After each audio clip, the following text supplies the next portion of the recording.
Thank you for joining today's webinar talking about the Venable Foundation's upcoming application deadline.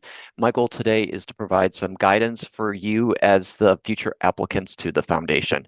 My name is Michael Bigley. I am the director of the Venable Foundation. So let me start off with our agenda for the day, for the next hour. We're going to provide you an overview of the foundation, eligibility priorities and process, give you some more details about that. And then I'm going to talk about our new element to the process for 2025.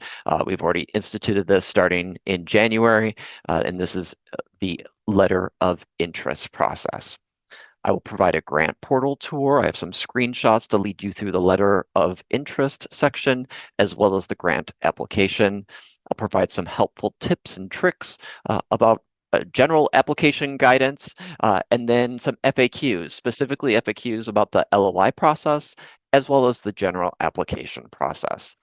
And we will end with an opportunity for you to ask questions and using the Q&A box. Please note that you are welcome to submit a question at any point during this live webinar.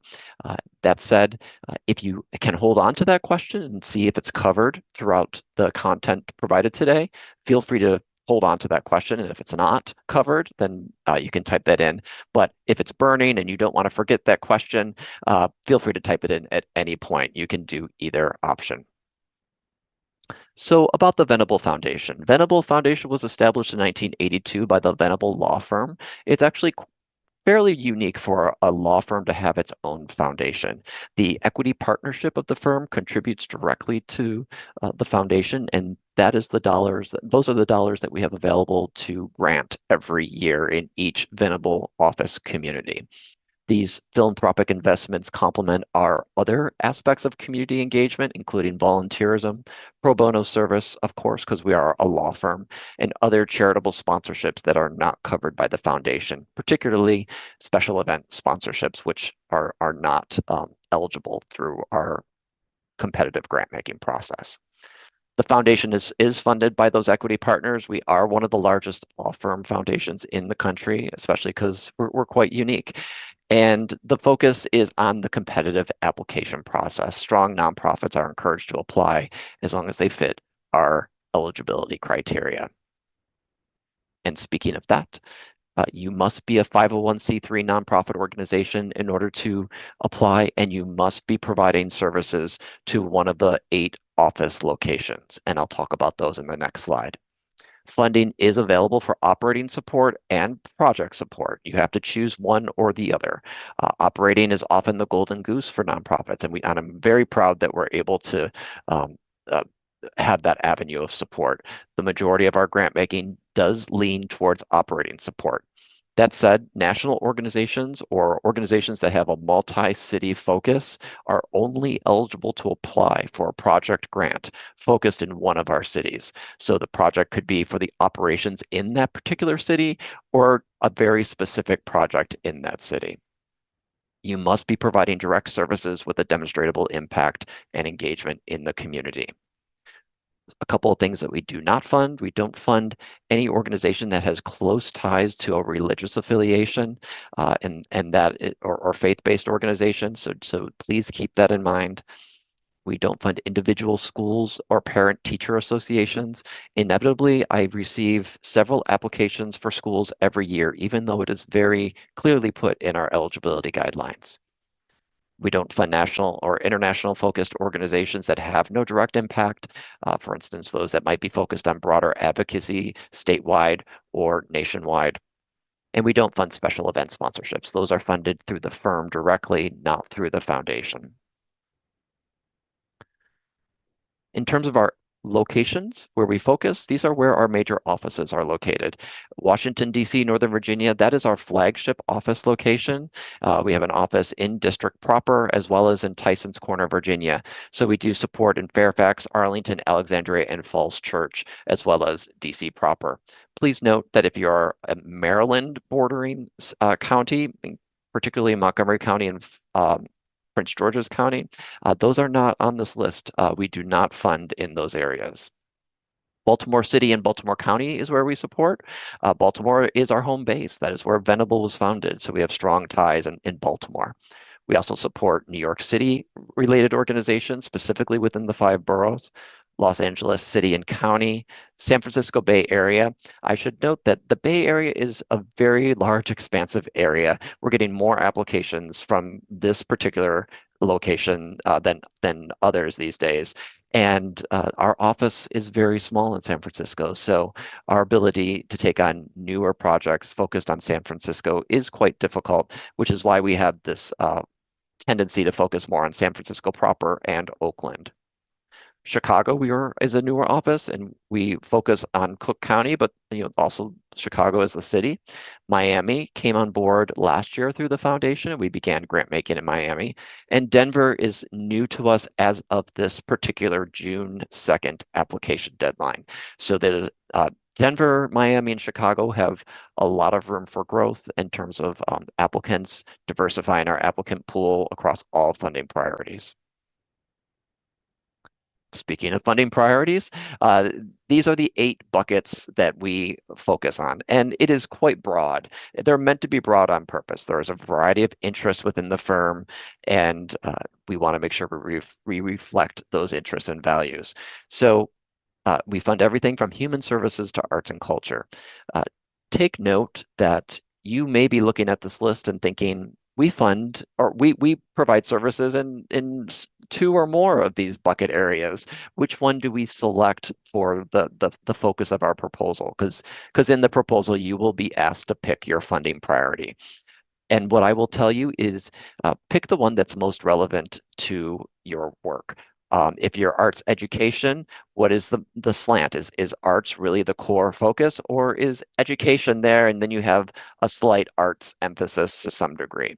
Are you providing legal aid to domestic violence survivors? And so are you legal aid or are you human services? Pick the one that you think is most relevant. There are no quotas that we have. There's no buckets of dollars available more so in one area versus another. It is purely a way that we classify these the these various proposals that come in the door.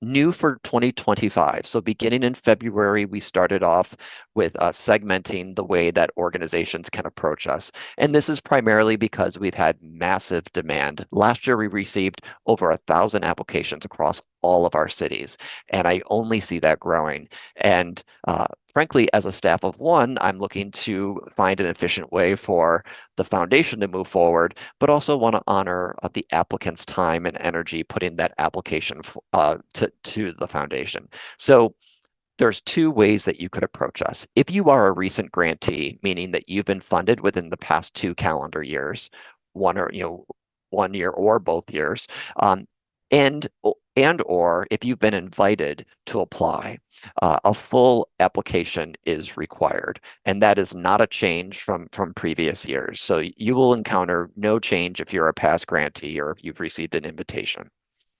That said, if you are completely new to the foundation, or if you've not been funded in the past 2 years, if you've never been funded at all, you must submit a letter of intent. And that letter, or I'm sorry, letter of interest, LOI, these are reviewed on a rolling basis. There is no deadline for these. That said, you need to get a decision on this before you're intending to apply with that full application. Approved LOIs will be invited to apply for an upcoming application deadline. Those that are declined must wait 12 months before submitting or resubmitting this LOI. The LOI is a very brief paragraph on your programs and impact. It's meant to really give a taste and to allow for me, the reader, to find that glimmer of hope, glimmer of connection to the foundation's priorities, and be a value added to what we're doing in the community. So it is a way for us to do a really quick glance at that and then invite you to apply. The application process. So it is a competitive application process. We have 3 deadlines a year: February 1st, June 1st, and September 1st. That said, the next 2 deadlines for 2025, June 1st and September 1st, fall on a weekend and on Labor Day, respectively. So we move to the next business day. So the deadlines for 2025 are actually June 2nd and September 2nd. So please keep that in mind. You have an extra day to complete those applications. It is essential for you to make your case for support and show your impact, both in the LOI and in the full proposal. Our thrust is really looking at how you are answering the access and opportunity question. How are you providing access to services? How are you providing an opportunity? How are you breaking down barriers, engaging people in unique ways, opening the doors for people to benefit? All applications are reviewed internally and vetted to ensure there's alignment with our priorities. And ultimately, funding recommendations are referred to the local committee of Venable attorneys in each office, and they provide the final stamp of approval or denial. So if you are a Miami-based organization applying for Miami funding, that would be reviewed by the Miami committee. So it's very important for us to have the committees vetting proposals from their neighborhoods. So when you are ready to submit an application, you need to register yourself in the application portal. So venable.smartsimple.com is where you will go.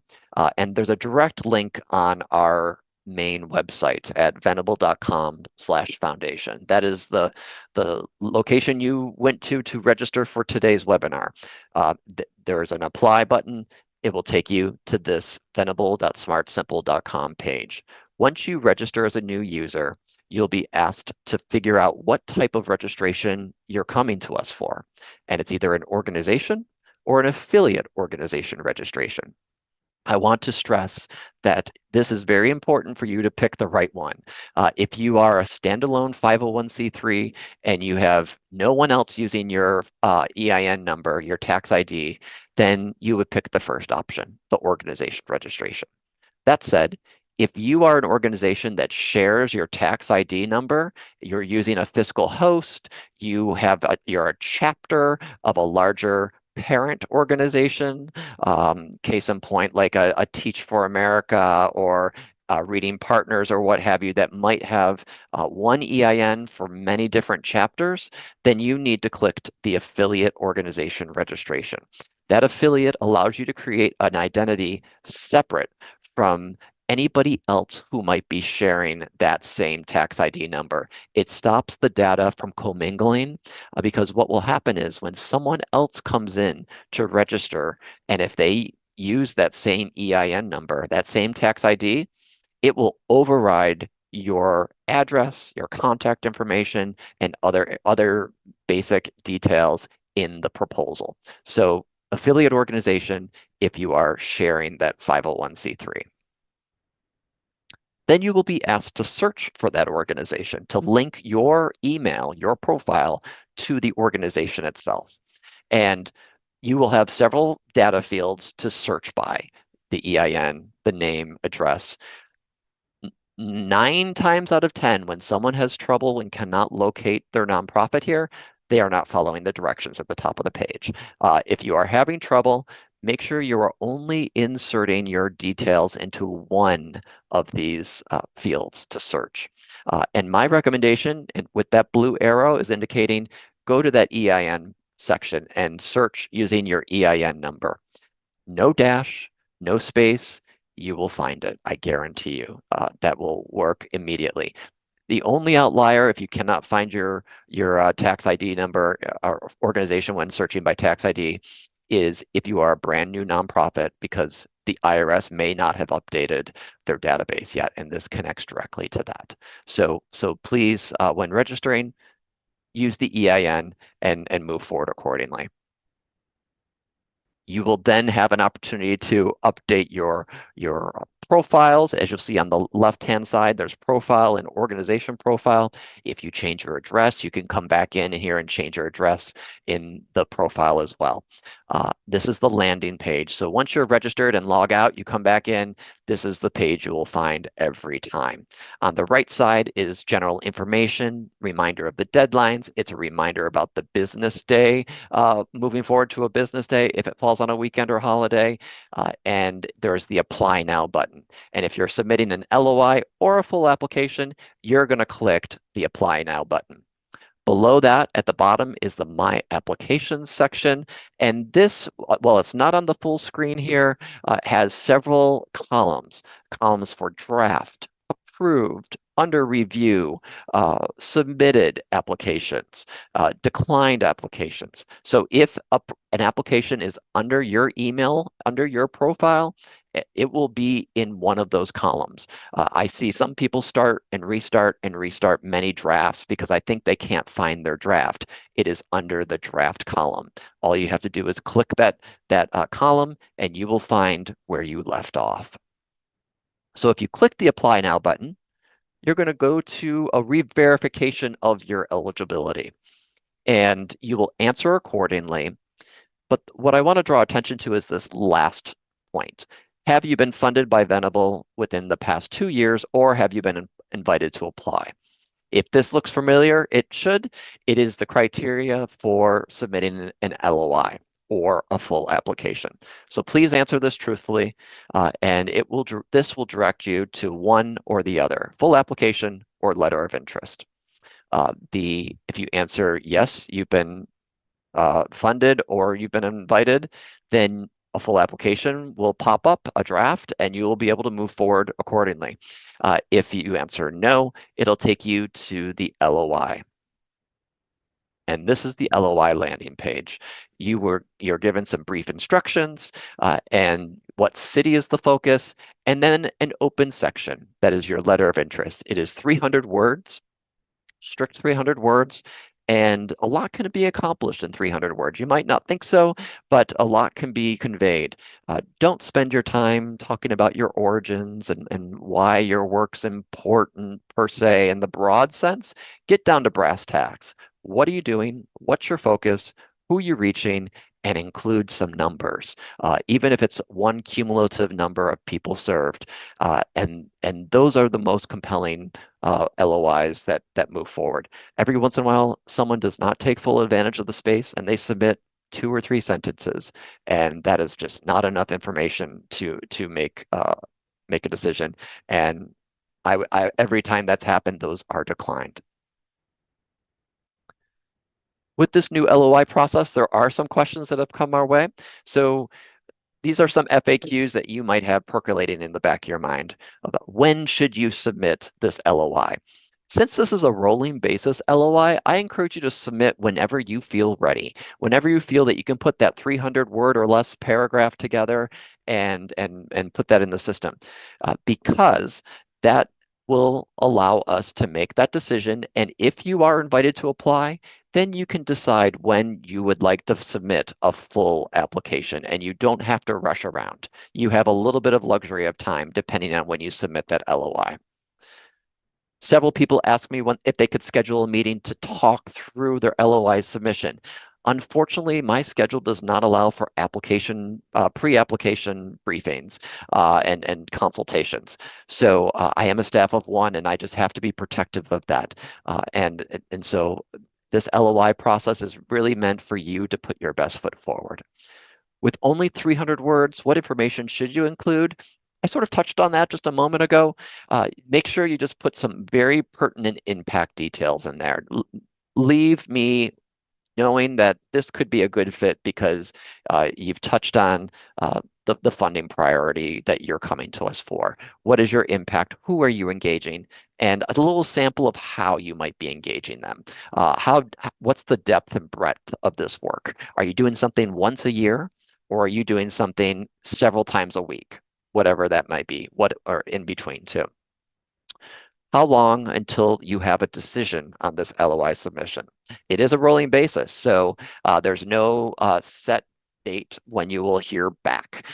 That said, if you are submitting your LOI a month or so before the application deadline, those are getting reviewed fairly regularly, doing our best to review them like within a week of you submitting, if not within days, especially as we get closer to the application deadline, realizing that you may have submitted that LOI in anticipation of applying for the full application in hopes to be invited. So doing our best to get through that. That said, if an application deadline happens and you submit an LOI the week, 2 weeks, a month after that application deadline, it may sit there because that is not an immediate push to get through those LOIs. And at that point, I'm focused on the applications, the full applications that have hit my desk. So keep that in mind as you think about when you might be applying. But if it's submitted, the LOI is submitted, it will be reviewed. It just might take a little bit if it happens after a deadline. If your LOI is approved, do you need to apply for the next application deadline, the most immediate application deadline? No, you do not. You can wait, till the next one after that. There's no stipulation that you need to apply immediately. My general guidance for applications, and I'll talk about this in a moment, is to apply when makes the most sense for you. So think about that. Think about when you can put that best case forward. If declined, may I contact you for feedback? Again, as a one-person shop, I'm not able to provide feedback on LOIs. It's a massive number that are coming in the door, and I wish that's something that I could do. If we had more staff, that would probably be a different answer. So the main application, if you are accepted and your LOI moves forward, a draft will be created for you, and you would have access to this full application page. If you are a pass grantee and click the Apply Now button, you will automatically be forwarded to the application. So there are 5 main headers at the top of the page: organization, financial snapshot, primary contact, request information, and attachments. The request information tab is where you will where you will spend the most time. That is where, as past grantees have it, will have to submit their final report in that tab, and then everybody else and everybody will be submitting an executive summary and the project or the program or the organization narrative. So you'll spend your time doing that. Organization information, just some details about if you have any connection within the firm, and then talking about your board list. Financial snapshot is mostly attachments. It's mostly attaching your budget, your profit loss, your balance sheet, and past funding for contributed income. Primary contact is auto-populated for you. And attachments, that last item, is an opportunity for you to attach 1 or 2 items that might bolster your application. That's a great place to put impact reports, annual reports. If you have a newsletter or something that you think really demonstrates your engagement in the community, you're welcome to do that. I don't recommend submitting many attachments, and this is not even a requirement. You don't have to submit any attachment, but if there's 1 or 2 things that you feel really bolster your work, you're welcome to include that. So some helpful tips and tricks, not just for Venable, but for any organization that you're applying for. Hopefully this transcends beyond the Venable Foundation. Apply when makes the most sense for your fiscal year and when you can make the most compelling case for support. You may apply once per calendar year. So make that application count. If you apply in the June deadline, you cannot reapply in the September deadline. So take note of that. Project versus operating support. This is really a judgment call. You are welcome to apply for either if you are a locally focused organization. That said, if you're national or have a multi-state approach, you have to pick project to focus on one of the Venable communities. Get to the point and don't bury the lead. So as a reader of these proposals, many come in and I'm reading many in a day in a very condensed period of time. So you want to catch me as the reader, catch anybody as the reader very early with those essential points. If I get through a page of your proposal and I still have no clue what you're doing or how you're doing it, um, it's not very motivating and there's not a lot to grasp onto. Give the reader something to grasp onto early so that that can just motivate them to continue on. Of course, I'm going to continue on reading the proposal, but it's so much better to have that prior knowledge earlier in the proposal reading to build upon as the text goes forward. Be sure to detail your depth, breadth, and impact in the community, depth and breadth of your activities. How often are you doing this? How many people are served? If you have numerous programs, maybe break out the number of people served through those different ones or how often they're served. So keep that in mind. Identify what sets you apart from others. Why is your work important? That is super helpful these days, especially given the competitiveness, the number of proposals coming in the door, the number of repetitive types of organizations. I will say, for instance, for example, after school programs. There are so many organizations doing after school programs or that have a sole focus as after school that why is your work different? What are you doing in the community that's separate from others? Or are you duplicating services? Our ability to bring on, in this case, more after school programs is very low unless you're doing something that is extraordinary, that has a wow factor that is very different from what we already fund. Keep your proposal length in mind. The typical guidance on the application itself, it's about 1 to 2 pages of typed text. You can copy and paste it and put it in the application portal, but typically if it was typed out, it is 1 to 2 pages. So it's not terribly lengthy, but it almost always gets the point across. I should say it always gets the point across, unless you are a verbose writer. But what I would say is keep that condensed. It should not be 10 pages. Keep that in mind when drafting your application. And just a little tip, in terms of our application portal nuts and bolts, only one user can own an application draft or other status point. So if you're working on the application and you're sharing that with other colleagues, you will either need to share your password with them or use a general email to register for our application portal so people can come in and go and type in there. But I recommend just one owner because it only can be one user that is submitting and then getting the status updates of whether the proposal was accepted or declined, or if it was sent back for more information. So some frequently asked questions. I see that there are no questions yet in the Q&A, and so if nothing is if the question that is burning in the back of your mind is still there and not covered on this page, please feel free to type that into the Q&A section because that's going to immediately follow this slide. So anything that might be bothering you, burning in your mind. So what is the average grant size? Our average grant size is $10,000. That said, if you are a first-time awardee or haven't been funded by us in many years, it's usually on the smaller side, usually almost always $5,000 or less. So we usually start organizations small.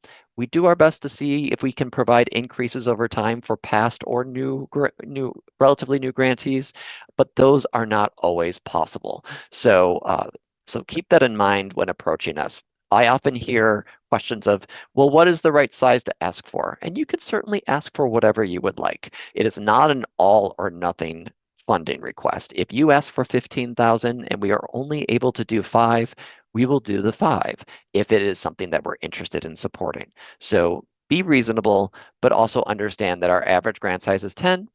First-time awardees, almost always 5,000. Would you rather support a project-based or operating funding request?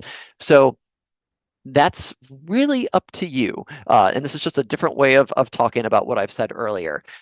Operating support, I understand, is so necessary and needed in the community. And I don't want to put strings on grants if I don't have to. So if you are place-based in one of Venable's office locations that we focus on, then by all means, think about that operating request. It might make sense to come to us for that. That's a good chunk of our current funding model.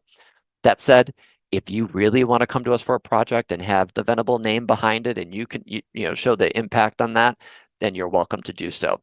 The one caveat to this is if you are a massive budget organization, if you have, there's no set guideline, but if you have like, let's say 10, 20, $50 million budget, uh, it's hard for us to see how a $5,000 grant could make a difference, being that that's typically how we work with first-time awardees.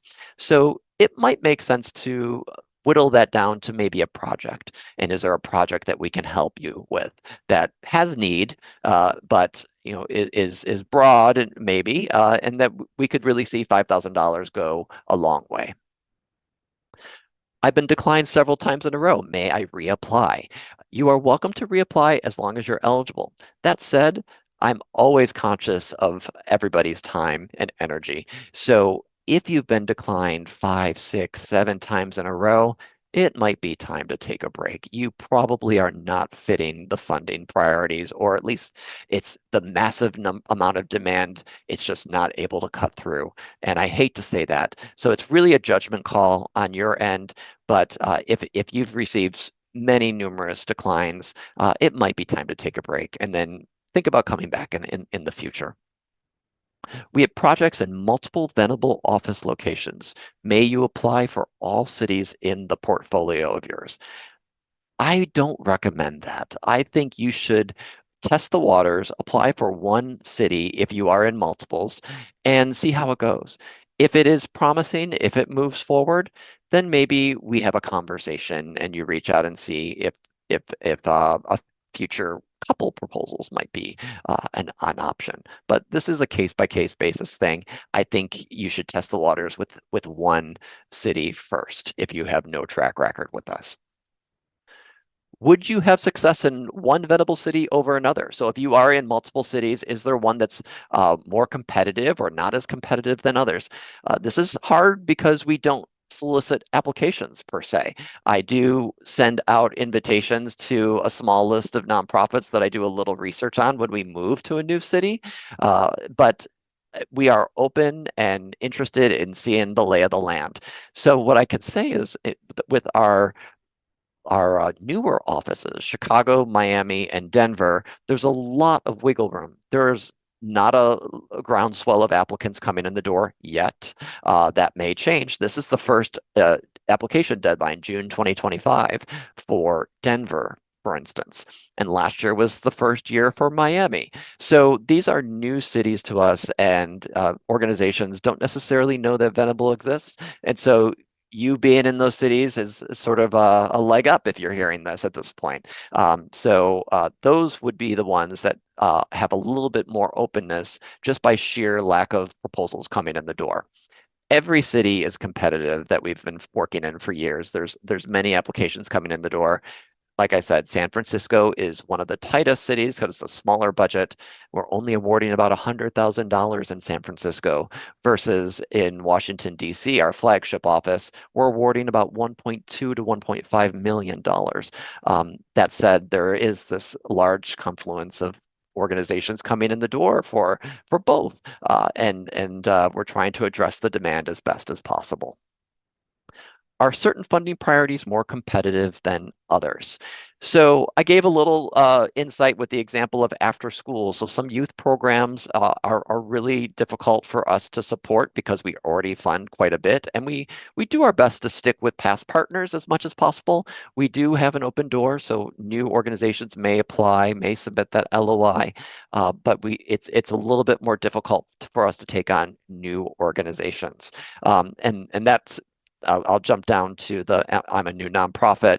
Or if we haven't funded you before, last year 9% of our grantees, our organizations, 9% of the organizations we funded were new to us. So there is a window open. It's not a massive window for new grantees, but it is possible. But in terms of funding priorities that are more competitive, um, I would say the ones that have the most wiggle room in cities are in the environment. We don't have a lot of organizations applying to us with the environment category. In some cities, we could use some more arts organizations, some more health organizations. We have quite a few coming in the human services realm, quite a few in the legal aid. And so it really depends on the year in terms of people reapplying or applying for the first time, and it depends on the city. Like I said, the newer cities were open and not as competitive for every funding priority. May you use a fiscal host? Yes, you would use the fiscal host, and when you are registering, you would register as an affiliate organization. Don't forget that because you are sharing that EIN. And if you are a brand new nonprofit that does not have a track record, should you apply? Um, my recommendation is wait until you have a track record. If you are an idea, you just got your nonprofit status, but you don't have much to show for it, it's not going to be as competitive as organizations that have been working in the communities for a couple years or longer. So the more details, the more impact results that you can put in the proposal, the better. I talked about how many new grantees we take on a year, and last year was roughly 9% of our organizations funded were new to us. Do you need an attorney connection or someone connected to you within Venable, the firm, to be successful? No, you do not. Roughly 50% of our grantees have some connection to the firm, whether it's someone sitting on their board, a neighbor, another connection, volunteer type of thing. That is not required. And frankly, it's more of we like to know this, but it's not a disqualifier. And it doesn't always give someone a leg up, I'll be completely honest. So if you do have a connection, it's something we like to see. We do measure that, but it doesn't mean that you'll automatically be successful or not successful. How much information should you include?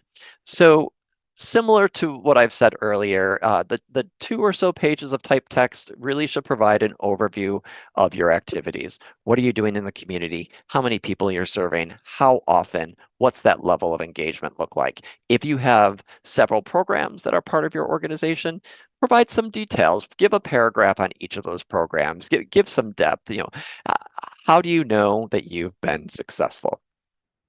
And ultimately, as someone walking away from the proposal, I want to know very well, sort of the ins and outs of your work. And if you can give your proposal to a stranger, and if you think they're able to really glean that from it, then I think you've done your job. How much information should you include? I just talked about that. And then when will I know the decision on my application? So it is roughly 4 months from deadline to decision. So if you are an early bird and you've submitted your application a month in advance, it's still going to be 4 months from deadline to decision. So with the June 2nd application deadline, you'll get notice in late September, roughly. And with the September 2nd application deadline, you'll get notice in mid-December. So June to the September, September to December. So keep note of that. It's 4 months. All right, I'm going to take a drink of water. I'm going to take a look at these questions and I will answer them live. So once again, thank you for joining today. I appreciate your time and energy in being on this webinar. Time is money. And I just want to encourage you to take a look at our website for more information.